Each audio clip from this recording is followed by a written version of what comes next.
This is a Thunder Dog podcast. Hello, and welcome to Midnight Musing. I'm your host, Evan. This is the podcast where I talk to my friends about the things that keep them up at night. This is the 6th episode where I talk to my friend Julian. Julian is a real character. He has a lot of the same anxieties that we've talked about on previous episodes. But rather than letting that get him down, he powers through and stays positive. So it's a really interesting episode where there's no real spiraling. This is very much more of a you can do it type episode. The actual subject matter is a bit hard to describe. It ranges from guilt to motivation to comparing yourself to others, but it all stems from the same anxiety of self-worth in a way. I thought this was a really fun episode to record because Julian is always about 8 levels above me in energy, and it's infectious in a way. It's hard to be bummed when Julian's around. So, without further ado, let's jump into Midnight Musing episode 6 with Julian.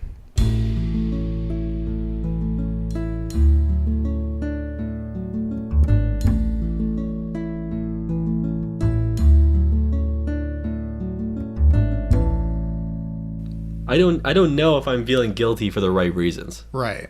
But I find it hard to argue against myself because I've got good points. It's true.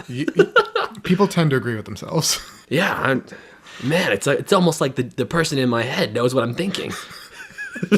Almost. They know exactly what I'm going to say. They always have a counter. It's because I think of ways. See, most of the goals that I'm after are things this is not mind-blowing stuff, but most of my goals are things I agree with or what I deem as good causes, right? Yeah.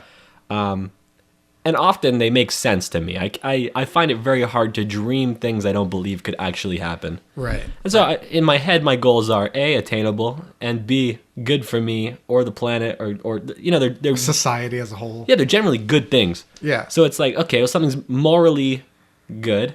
Right. And possible. Right. So it's kind of like, why wouldn't I? Yeah. Because it's hard.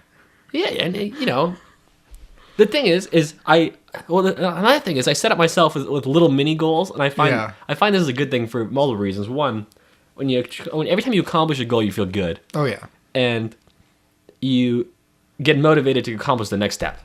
Right. So when I break it down into small steps, it's like, boom, step 1, okay, step 2, step 3, step 4, we're on a roll. Yeah, and then you have momentum, and it's a lot easier to keep going. Exactly. Rather than seeing it as one big, impossible thing. Absolutely. It's 1,000 little things. Exactly. Yeah, I try to think about it like that, and then I fuck it up, and I'm like, yeah, this is too much. Like, have you ever heard the saying, I don't know if this is a saying or if I heard it I might have heard on Kimmy Schmidt, the Netflix show. Sure. But she said, if you don't like something, just count to 10 seconds and it's 10 seconds closer to being over. Or something like that. Yeah. And it's the same sort of principle where it's like, if you break things up into more manageable sections, the whole thing becomes so much more contextualized and easy to understand and tackle and finish. Mm-hmm. And so I end up getting on this roll, right? Where I finish step 1, 2, 3, 4, 5, 6, whatever. Right. And not only does it increase my motivation to get to step 7, let's say. Yeah. But it also makes me want whatever the final... There might not be a final goal, but you know what I mean? It makes you want that. It makes you want it more. It gets me on a roll to do it more. Exactly. And so there's so many things that I'm obsessed with. Yeah. Where I get in this situation. And then I get to points where there are little mini achievements. It's almost video game-like, where it's like a little mini achievement where I can do that. And I enjoy the process of doing it, even though it's very hard. Yeah. And I think it's worth doing. But I feel guilty if I can't achieve it or if I feel like I don't want to achieve it. Like I do, but I don't. You know what I mean? One of those, like, I temporarily don't, but grand scheme of things I do. Yeah. It's the ideal, but like... Exactly. It's just inconvenient enough that it's like, I'm not going to do it right now. It's too much work. Exactly. Yeah. I don't know if guilt is the right word. No, I think it is. I think I feel guilty when I'm unable to achieve the next step.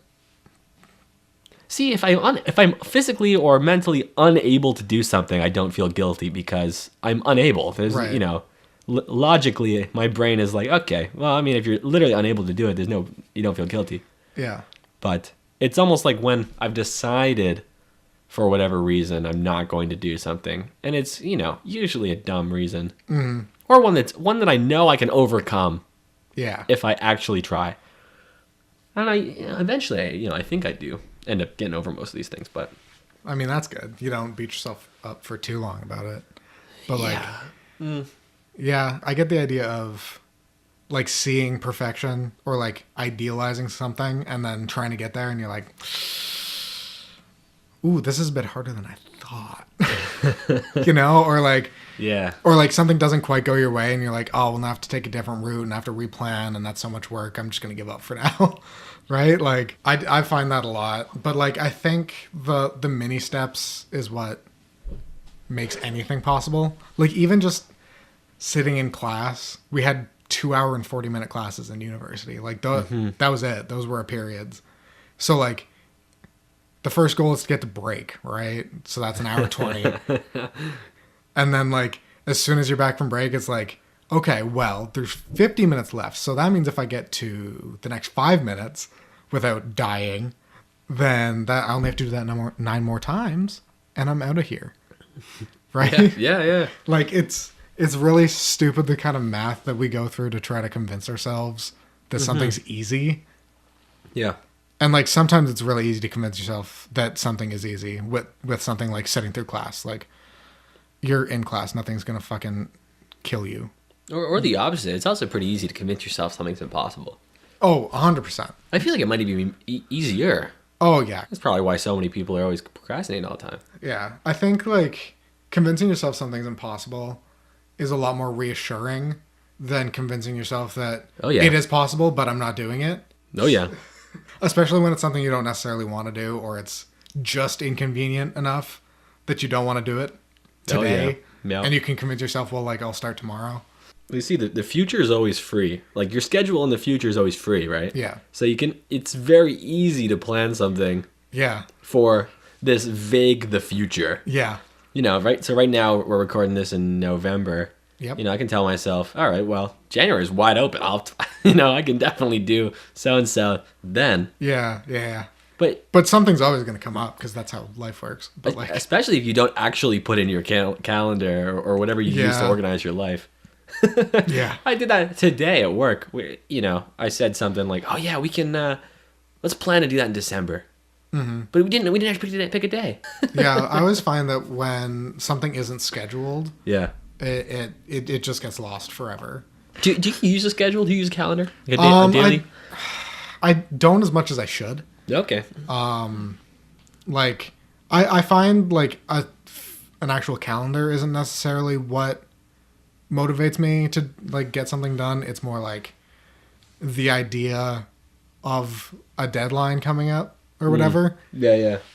The thing is, I think so many of us, okay, I won't speak for other people. I know for myself included, or myself exclusive possibly, even when I have a lot of time, it doesn't mean I'm going to do anything. Oh, no, definitely not. And you feel, it's interesting. There's that quote, I don't know who it's by, that says, an activity will take the amount of time you give it. Right. Or, give or take. That's the gist of it. Yeah. If you get a project in school and the teacher says 2 weeks, it's going to take you 2 weeks. Yep. If they say 2 hours, you can pump out a version in 2 hours. I know you can, Yeah. But, if I've got a full weekend to do the dishes, it somehow takes me a full weekend to do the dishes. Oh, yeah. But then if it's Saturday night, it's 8 p.m., and I'm like, I got the full weekend, and someone's like, hey, you want to go out for dinner? Well, now it only takes me 15 minutes to do the dishes. Yeah. It's easy to jump on it. It really is. So, I mean, it's hard to blame. I mean, maybe I can blame myself for when I have free time not doing the things that I could be doing in that free time. But it's easy to see how so many people get into that groove of like, oh, well, I've got a week free. I'm not even, I'll do it later in the week. I got so much time. Yeah, I need time to relax first, and then I'll jump back into things. Yeah. But that's just like resetting your momentum that we were talking about earlier. Yeah. And you got to start from zero again, and that sucks. It does. It's rough. Well, another quote that I like as well is, I don't know if it's a quote so much as like a theory, but it's that action precedes emotion, not the other way around. And so many of us will think, you know, I can't go for a run today. I'm sad, man. Like, or I don't feel good. I'm not happy. I'm not gonna go, you know, hang out with friends. Right. But in reality, for most of us, it's the other way around. You know, like going out for the run is what makes you happy. It's what turns around your day, or being productive and doing the dishes, you clean your house, then you feel great because you were productive that day. Mm-hmm. You didn't clean the house because you were happy. Yeah, you cleaned the house because you had a dirty house. Exactly, and then afterwards you felt stoked because your house was clean. Yeah, and you were productive, and you got up and you did something with your hands. Mm-hmm. And I think that's a big one too. So it's like a combination of those two concepts of. Mm-hmm. If you give yourself too much time to do nothing, then nothing takes that much time. Yeah, nothing will take forever. Exactly. Somehow doing nothing takes up forever. But at the same time, if you don't remember that doing something, specifically to whatever emotion you're feeling, might actually help you in the long run regarding that emotion. Mm-hmm. That was a convoluted sentence, but I think I got what you're saying. Yeah. But just like remembering that, like, you know, in some ways we're in control of how we feel and how we react to the world. And yeah, I don't know. I feel, you ever have those weekends where you're just feeling like bummy? Oh yeah, most and you're weekends. like, I can't do anything this weekend. Like you just, you have so many emotions that are telling you like, why would I clean? I'm bummy. I deserve a sit down. I deserve a sleep in. I deserve to watch a movie or something. Mm-hmm. But then. The weekends where I feel that way, and I force myself anyway to do dishes, clean up, go for a run, go for a bike ride, I feel way better. Yeah. All of a sudden. Like magic. It's crazy. Yeah, I felt shitty, and then I did something, and now I feel less shitty. Yeah, it's like this crazy antidote. Yeah. Action is the medicine to emotion. Boom. Quote me. That'll be the title of the episode. There you go. What did I say? Action is the medicine to emotion. Boom. I think I'm very guilty of letting my current emotion dictate what I'm doing. Yeah. Rather than trying to give myself the emotion that I want to be in. Oh, for sure. Yeah. Me too. Because I feel like, especially negative emotions, you just kind of feel like there's no end to it. Mm-hmm. Yeah. Right? Like, it feels forever. Like it's forever. Even though, like, I'm bummed for 20 minutes because blah, blah, blah, blah, blah. Yeah, 100%. So like, and like if you let yourself wallow in it, sort of, then it's only going to get worse.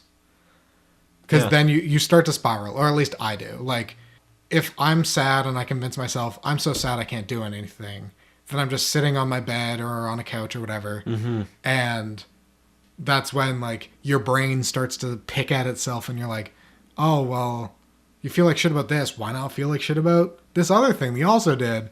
And then, like, all of a sudden you're back in grade 8 thinking about some dumb thing you did. And you're like, man, I fucking hate myself. I'm never going to be a good person. And then I can, speaking for myself only, not to anyone else necessarily, but when I'm in that situation as well, my brain will start to sort of tell me, like, that I'm bummy because I'm not doing something because I'm bummy. Does that make sense? Yeah, it's a snake eating its own tail. Exactly. I call them the Sunday morning blues. That's something I get frequently. Because Sunday to me, it's like you can't really do too much because you got work the next day. Yeah. But it's still the weekend, so you don't want to waste it. Exactly. And so I'll wake up with the Sunday morning blues, and I'll be bummy. Mm-hmm. Not want to do anything. And then my brain is telling me, you're not doing anything on a Sunday. Man, this is your free day to do something. You're a bum. It's just, like you said, it goes round and round and round. Yeah. And it's not fun. Oh, this is something interesting I consumed recently. Uh-huh. A week can be separated into 3 56-hour blocks.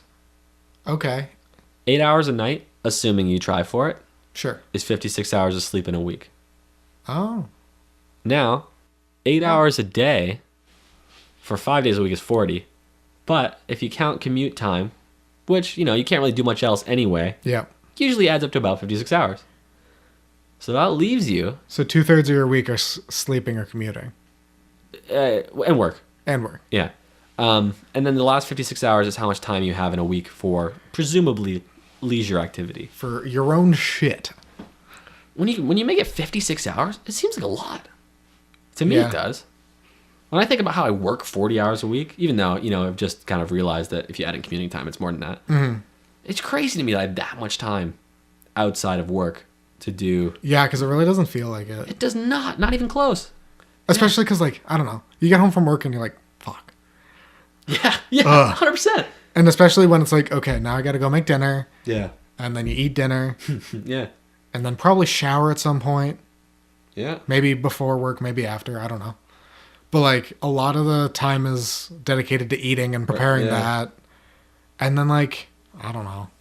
I do a lot of bullshit. I definitely, when I was working full time back in the summer, like, I felt like I had no time to myself. Right. Right? Like, I would get home 5:36. Yeah. Depending on how bad traffic was. Oh, it's so late. And then, like, dinner. Yeah. Whatever. And then it would be, like, 7.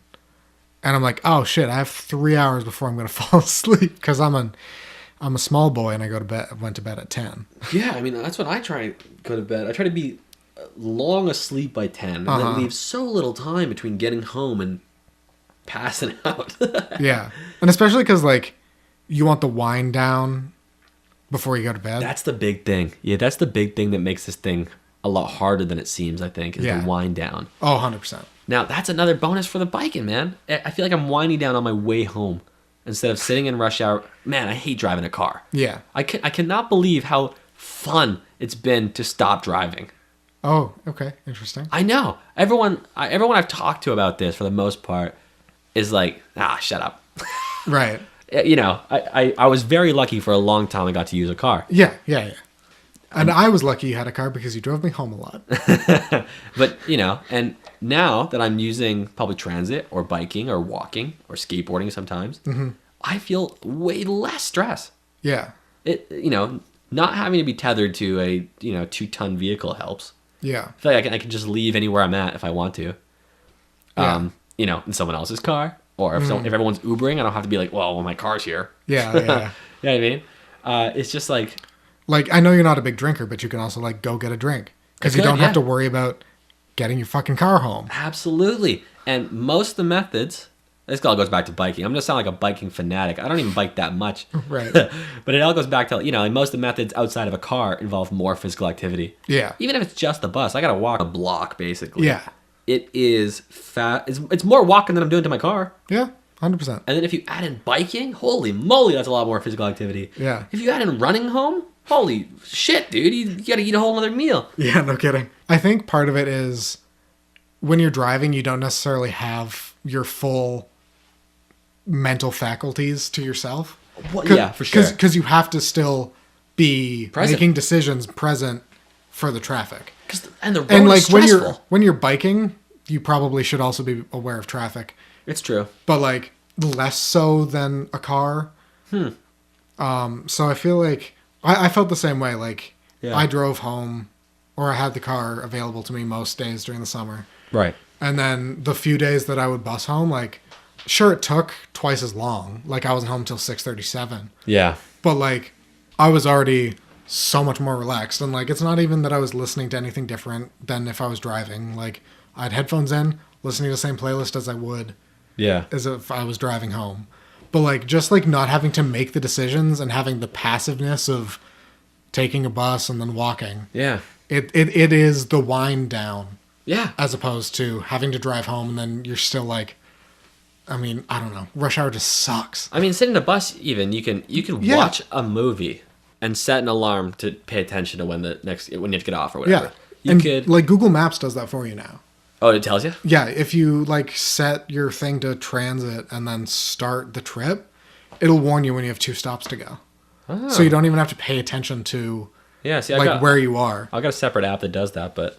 Yeah, I mean, I'm sure it collects less information on you. Whatever, I don't mind if Google. Yeah, whatever. Here's a source of guilt, okay? Okay. Sometimes I feel like the world is not that complex.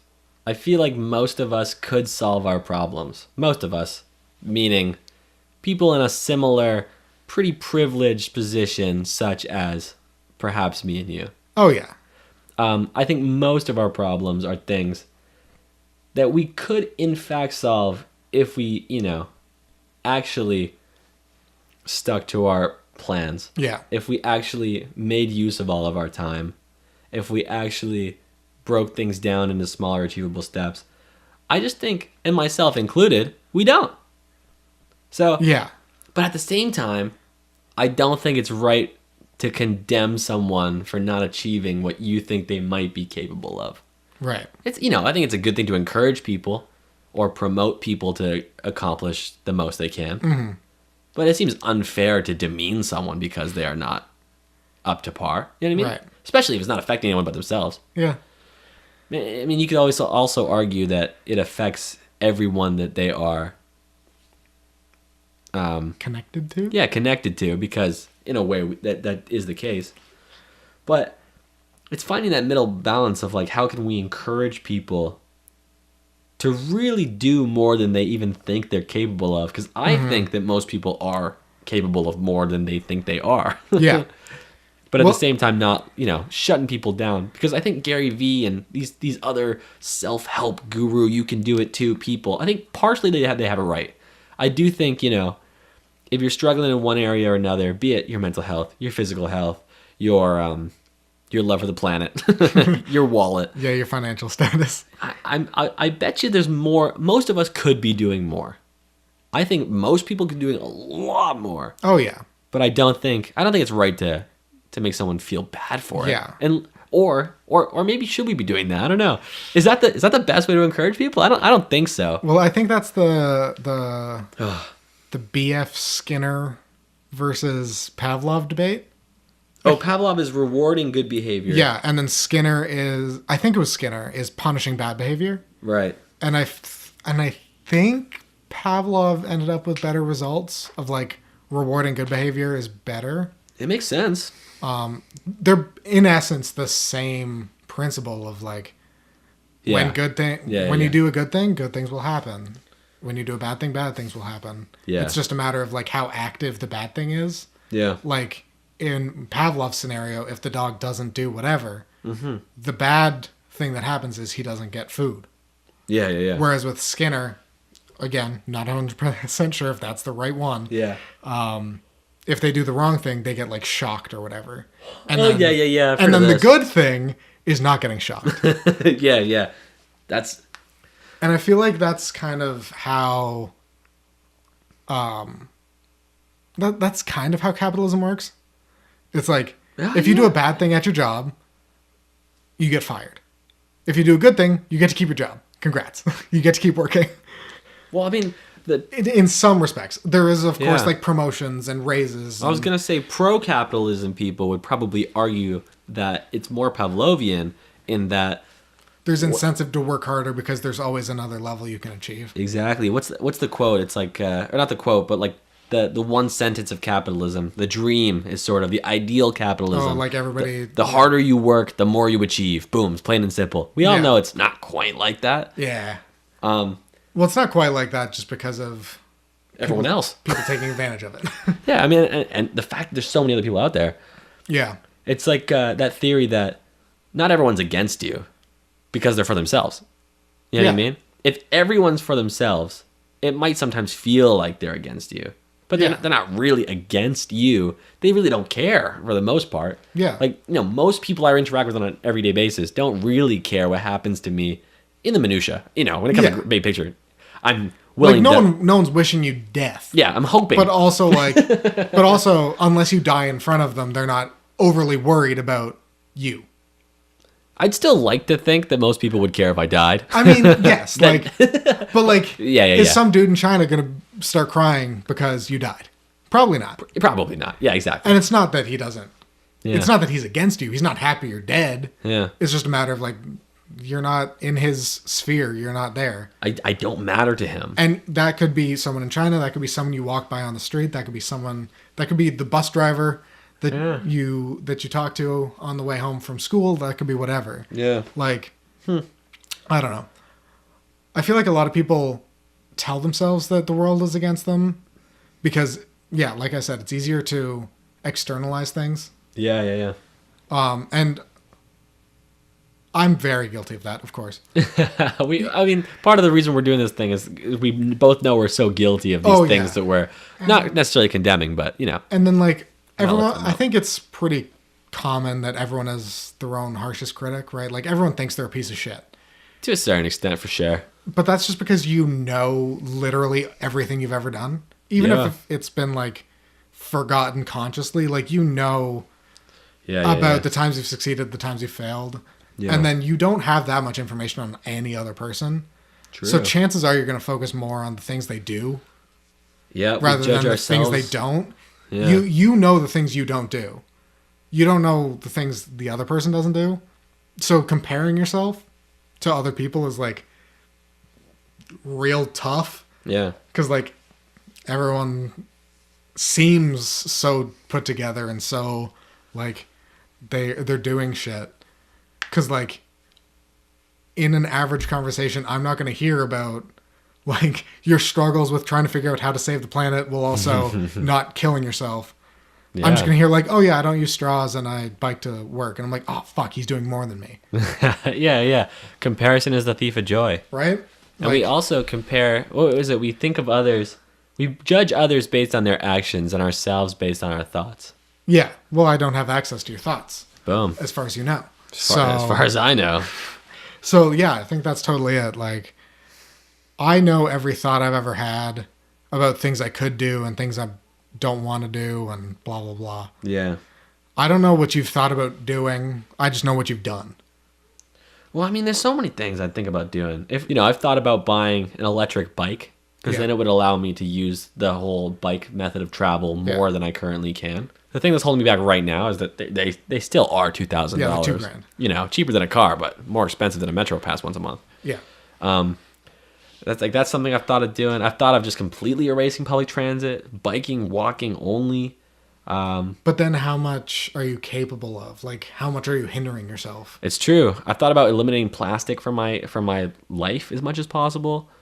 I've already cut out... I feel like I've cut out quite a lot to not much effort. I feel like it didn't take me that much effort to do what I've done so far. Like I no longer buy new products unless they're consumables. Thrifting.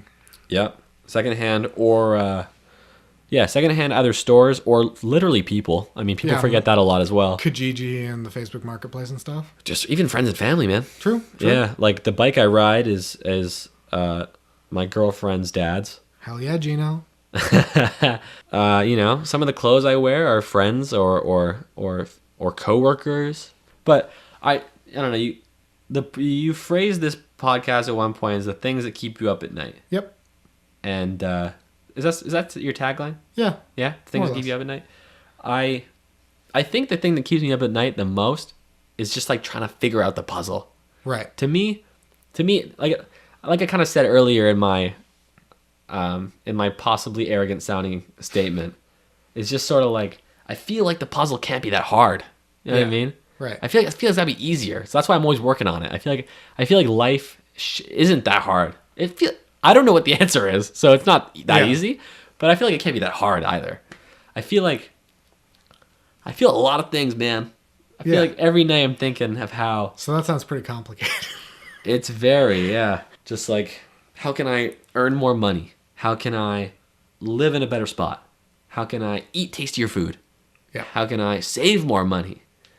How can I make the money I do spend go farther or make me happier? How can I be healthier? How can I make more time in my day? That's the biggest one. That's the biggest one. I feel like no one has enough time. I always phrase whenever I try to never say I don't have time for that or I didn't have time for that. Right. I try to rephrase it. I've been doing this the last, period of time. To say I didn't make time for that. I'm giving myself accountability for not doing that. Right. Or I don't have I can't make time for that. Yeah. It sucks because you said it in the episode with Mallory actually. This whole this accountability thing where if you put it on someone else, you're now like, now I really got to do it. Yeah, I got to do it. They're expecting me to do it. Yeah, exactly. And so now when I tell people, when someone asks me why I didn't do something or why I can't do something, or even if I'm just explaining it to myself, I remember to say that either in my head or to whoever I'm talking to, I didn't make the time. Yeah. Because it forces me to think to myself should I have made the time? Yeah. Is it worth it to make the time? It just helps you cognitively, like, actively figure out what is important to you, right? Yeah. Like, if you say, like, oh, I didn't make time for X. Yeah. It's like, well, why not? Exactly. Because I don't give a shit about it. Or Sometimes that's the case. I didn't make time for X. I really wanted to, but work and sleep, there just wasn't enough there. Mm-hmm. I'm going to try again next week or whatever. Like, Yeah. it's a more active thought process that allows you to kind of assess what's going on around you rather than just being there Yeah. and participating or not participating based on your current emotion. Because like we said, doing things Yeah. will change what your emotion is rather than your current emotion changing what you do. I was gonna say that is like, and I've started trying to surround myself with new people who do the same to me, or encourage the people who I'm already surrounded with to do it to me. But sort of ask me those questions that I already asked myself. So Right. in that case of like, this past weekend I didn't do X. Why didn't I do X? Did I want to? Like, was it really? Why did I not make time for X? Yeah. If the answer was indeed, I don't like it. I don't want to do it. then fine. Exactly. Yeah, okay, But then I'm not going to make time for it ever, and I need to make it known to whoever was expecting me to do that that it's not something I want to do. yeah. Whether it could be yourself. Like, you can lie to yourself about wanting to do things until the cows come home, right? Yeah. Like, you can lie to yourself about wanting to start running or whatever. But if you don't make time for it, in the end, is it because you don't want to run? Right. But if it is something I wanted to do, Just because you're afraid to try? yeah. That's a whole other thing. Being afraid to try things. Ooh, that deserves its own episode. If it is something I do in fact want to do though, I've been trying to force myself to like I'm interrogating myself almost. I'm like, well, why didn't you make time for it? Yeah, if you want to do it, you have no excuse to not make time for it. I decide what I do with my time. Yeah. So if I want to, make a video on a Sunday, Right. and Sunday comes and goes, why didn't I do it? If I don't have an answer, then next time I sure as hell better do it. Right. And no one's gonna hold me accountable with me, I'm a tough boy on me. Yeah. And then I've started getting like, this is funny. I wanted to make a video with a friend yesterday. Unfortunately, he got delayed at work a little bit, and we had plans. And we had a very short window to make our video, basically. Yeah. Because we both had plans after together with other people.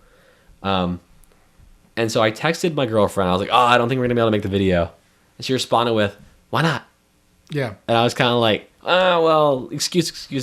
Well, we'll only have 2 hours instead of 2.5. So Exactly, it's going to be exactly. shitty, and I don't want to do something shitty. And I gave a bunch of excuses. They were all lame. Yeah. And she responded. She said something to the tune of, "Okay, well, I thought you wanted to make a video." Ooh. Or That's a little shady, but also real as fuck. give or take. Yeah. She probably said it nicer than that, but that's the gist I got. And I thought, good point. I did want to make a video. Yeah. So I sent her back. I was like, good point. I didn't make a video. But next time. But next time, because we didn't have enough time. We had like 20 minutes. Oh, okay. Yeah. Yeah. That's not enough unless you're doing a one take. Yeah. Wasn't his fault. Wasn't anybody's fault. It was just sort of like, oh well. Sometimes things don't align. But I loved it. That text I got, it was like that perfect motivator. Because it was a question. You know what I mean? It was like, she asked us a question. I can't remember how she phrased it. Well, didn't you want to make a video? Exactly. It puts things into perspective. It's like, it's something I want. Yeah. And so it makes zero sense to make excuses against something you want. Yeah. You know what I mean? If you want a pizza and it's free pizza and you're like, but I got to walk 28 meters. I gotta walk 20 meters. And like, why are you making excuses, man? You ask yourself, you're like, I don't know, I want the pizza. What am I doing? I'm looking for reasons to not do something I want to do. Yeah. It makes no sense. Oh, I'm very guilty of that. All the time. Me too. I think we all are. Yeah, I'm sure. And that's a huge part of my cycle. Yeah. But now I've started to ask myself that question, and it works so good. It's I got to try it apparently. Yeah, Because yeah. I do wait. I waste a lot of days sitting on a couch watching YouTube videos and doing whatever. And I'm like, oh, that's cool. Like, I'd love to do that sometime. And then it's like, okay, but when? Yeah. It's like, well, I don't. And I feel like I make my excuses like, well, I don't have the equipment. Right. I don't have like the actors, like especially like for the video making specifically, because I feel like that's something we've related over for sure about like really wanting to do it. Like, I don't have the equipment. I don't have like enough people to make it good. Like, I think there's a fear of wanting it to be good. Yeah, that's a hard one to get over as a creator. Yeah. So like, there's all these excuses when there is a camera sitting in my closet. Yeah. I do have access to people now that I'm back in the city that all my friends are in. Yeah. And like, sure, scheduling something might take some time, but like, if you get something rolling, like, it'll work out eventually. Yeah, and it's like, if you break it down, why are you stopping you from doing something you want to do? Because I hate me. Also. Oh, see? No.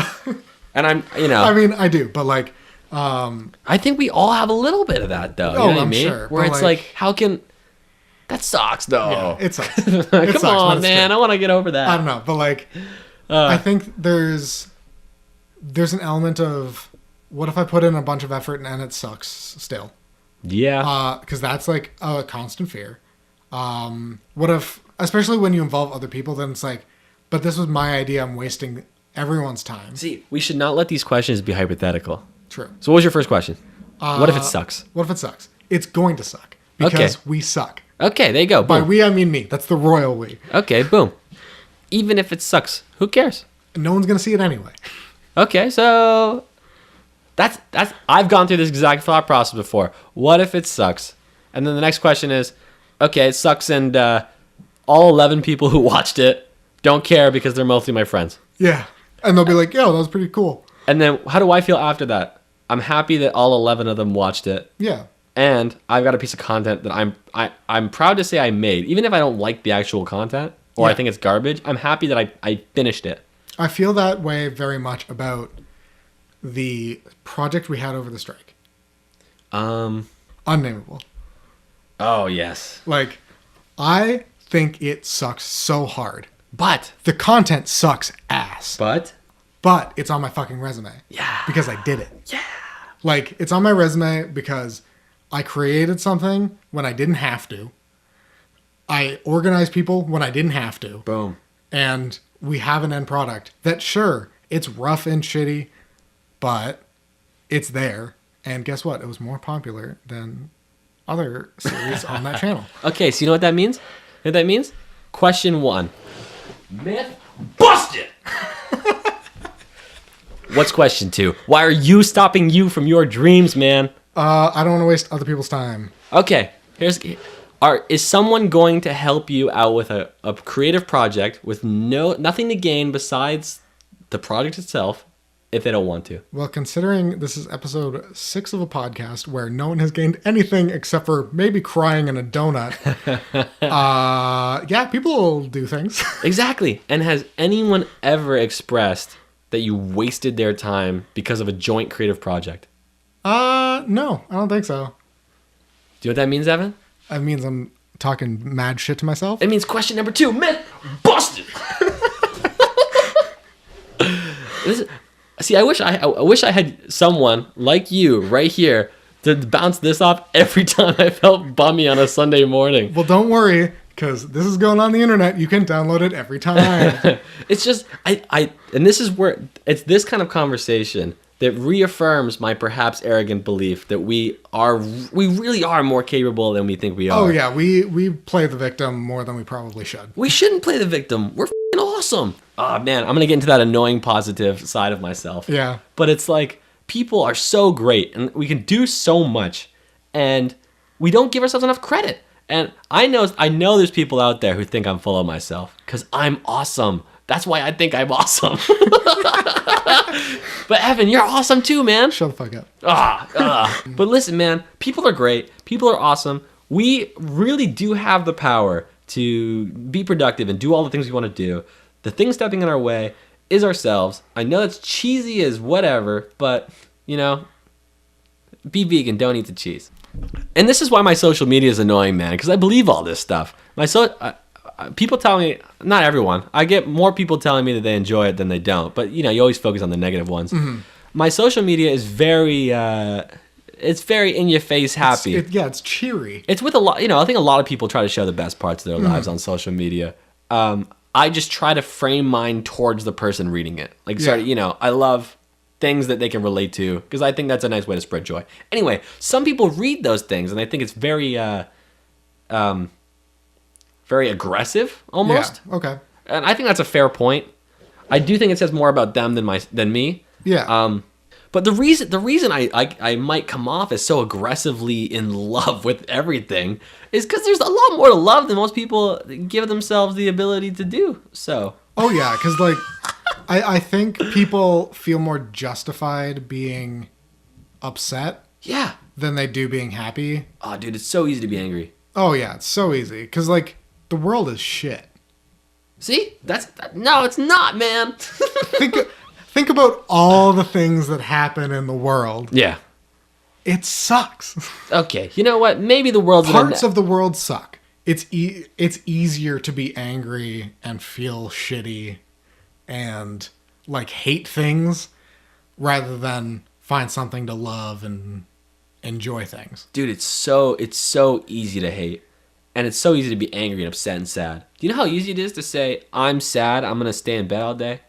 So easy. Literally zero energy goes into that. It is literally all you had to do is take step one of your day, wake up, cut it out, and then either cut it out or just decide, okay, that's the last step of the day. Yeah. All right, I woke up and now I stay here. Yeah, boom. Yeah, and I think it's funny. I've heard this as well. Mm-hmm. When you see people on social media who are happy all the time, or they're it looks like they're balling out, they're rich as hell. They're going out to restaurants. They're flying out different countries and all this stuff. A lot of people will use two terms. One, two ideas. One that is just easy for them. Yep. Like, it's easy for them. Yeah, life is easy. No, it's not fair. It's easy for them, or it's lucky. Lucky or easy. Yeah. One, they both mean the same thing, but I think to people they mean something different. Yeah. Luck is just that things happen to work out. Which, in some ways, yes, it does take a certain amount of luck. Absolutely. But you can influence luck. I think, yeah. Very rarely is someone in their position due to luck alone. Yes. I challenge someone to show me. No, you know what? Because there's millions of cases every day. Some people are born in just way worse conditions than us. Yeah. And that's why when I try to rephrase these things and to make it clear that when I talk the way I do, I'm generally talking to people in a similar position. Yeah. Because I recognize that there are people who are unfortunately just born into situations that are so much harder. Yeah. But the situation that I was lucky enough to be in. Straight white male. Yes, luck plays a factor in everything because, like we said earlier, the world is everyone's for themselves for the most part. Mm-hmm. And so most of the things that happen in the world you don't have control of. So that part can be attributed to luck. But where you put yourself in the world, that's all you. Yeah. After being born. Yeah. And it's up to you to make those choices to become closer to where you want to be, I guess, is all. It's a grind no matter what. Yeah, it takes work to be happy, man. Yeah. Don't just attribute all those happy people on social media to being lucky. It takes a lot of work. Let's look at someone.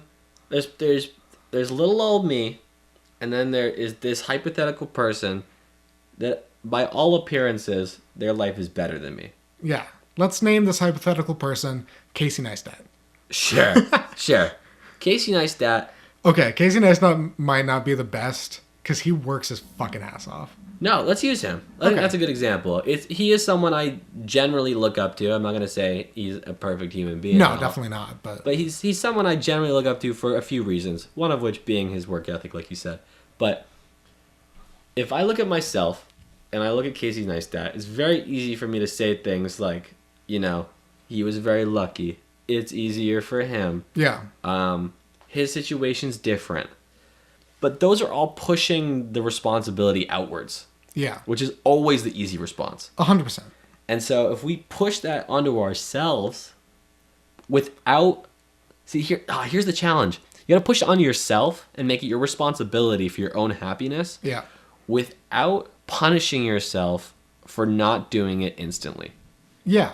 That's the hardest part. Finding an ability to give yourself accountability and making yourself follow through with it without beating yourself down. And I think that's something that too many people do, and it discourages them from the 100%. second step. So they'll finally get over their whole like, oh, I'm bummy, so I can't do anything. So they'll finally start doing something to stop being bummy. That might be step one. You know, they started doing stuff, they're feeling less bummy. Right.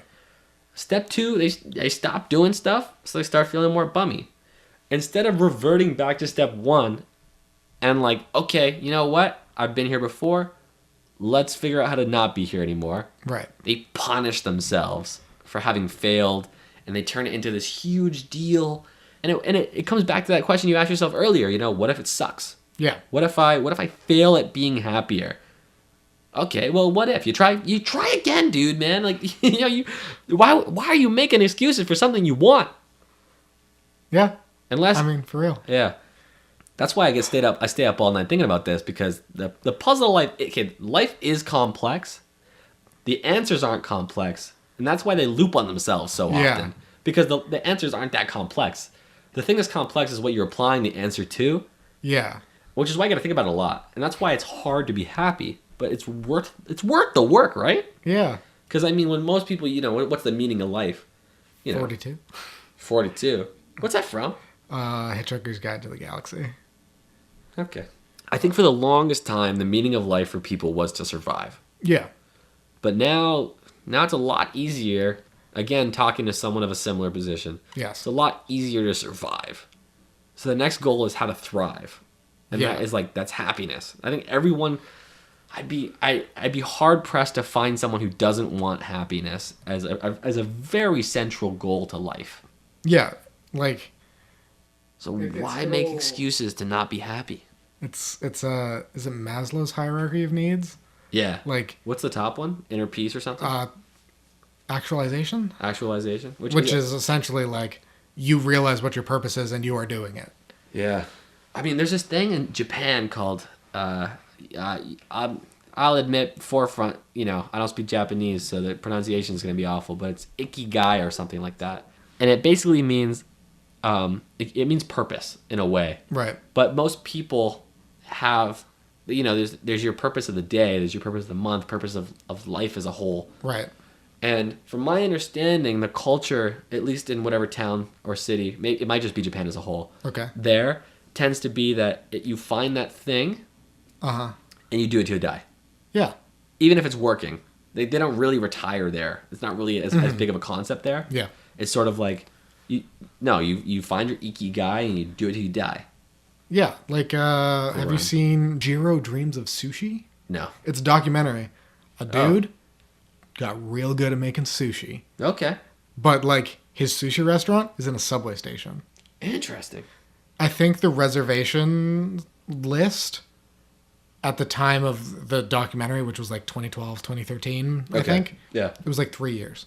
Wow. Because it was such To go sit at a stall in a subway station that had 3 seats.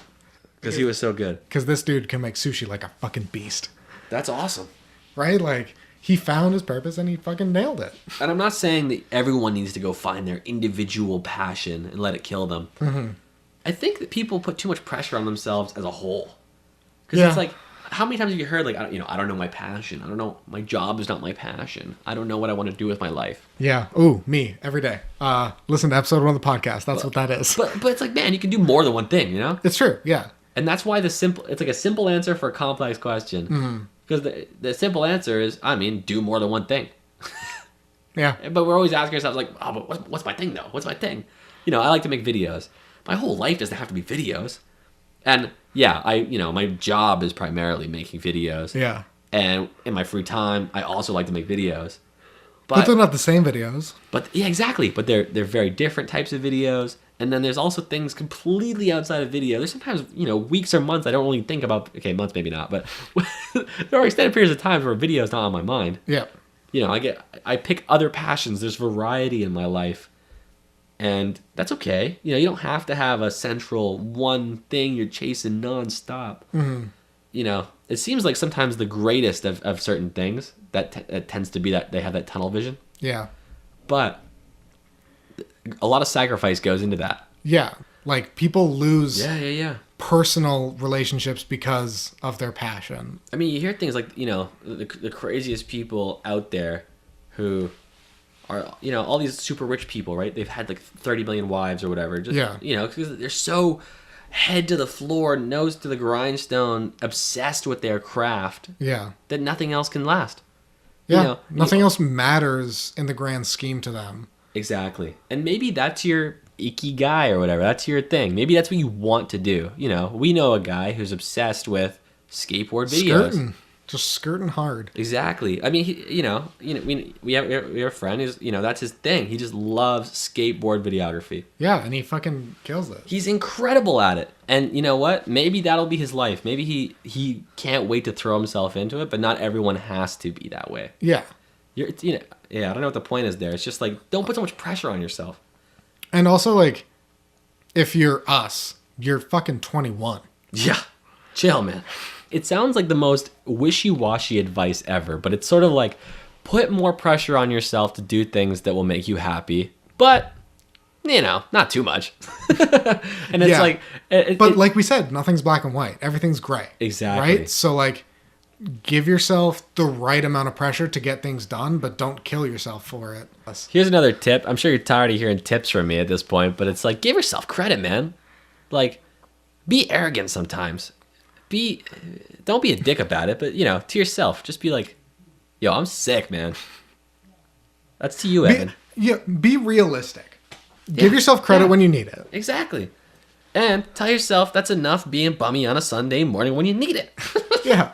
I'm trying to figure out how to get that perfect balance of giving myself credit, but at the same time learning from it, and at the same time, not letting myself get complacent because of it. Yeah. And if you can find that, I feel like you reward yourself, then you learn the lessons, and then next time is even better. Yeah. Now, I'm not perfect at that, but I'd like to be. That'd be awesome. So it's like things like the marathon, Like, I've worked so hard to train for this thing. I deserve credit for this. I finished it. That was my goal. A year and a half or whatever of training, which is longer than most. Yeah. Anyway, I did it, though. I was so happy. I started crying. I was so excited. Hugging friends, hugging girlfriends, hugging friends' moms. And then after that, you start to think, okay, well, how can I learn from this? Not just congratulate myself, but what are the opportunities for improvement? And then it's not to take me down a peg. It's just sort of like, I don't use those criticisms as negatives. I use them as challenges. Okay. And then it's like, okay, let's do it again, but this time, let's try and train more regularly and healthily. Yeah. Let's try and get a faster time. Let's be more encouraging to the other people I'm with. Mm-hmm. Okay, 3 challenges, boom, next time. And then the next one I did not cry afterwards. Good job. I know, But now it's just like, now this is the thing. It's the standard. Yeah. It's not that it's not like an achievement. Like, finishing a marathon is always an achievement. But, But, like, the first one's special. It was just sort of like, allow yourself to win and then figure out how you can win better. Yeah. But let yourself win. That's important, though. Yeah, I feel like people that's don't my let thing. themselves win. I don't think I let myself win. You gotta win, man. You gotta find the win. It sounds so bad. You gotta find the win, right? That's the problem. You gotta find the win. Not everything is an obvious win.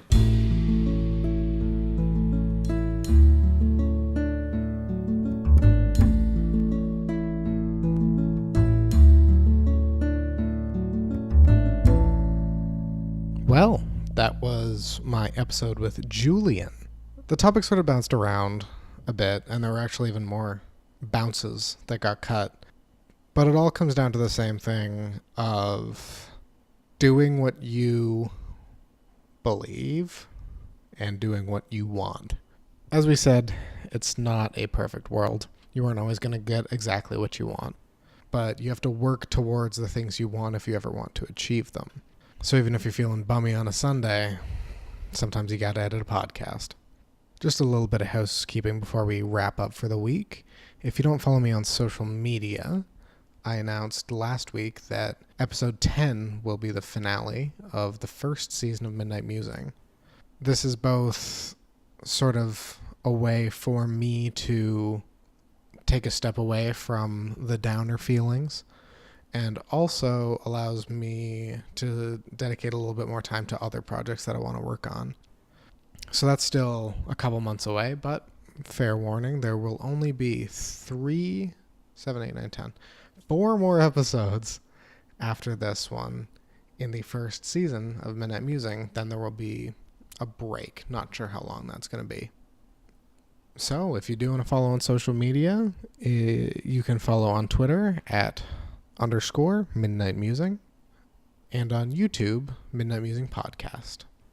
You can also follow the network accounts at Thunderdog Radio on both Twitter and Instagram. There should be some announcements coming up relatively soon, so keep your eyes peeled, because I think it's pretty exciting.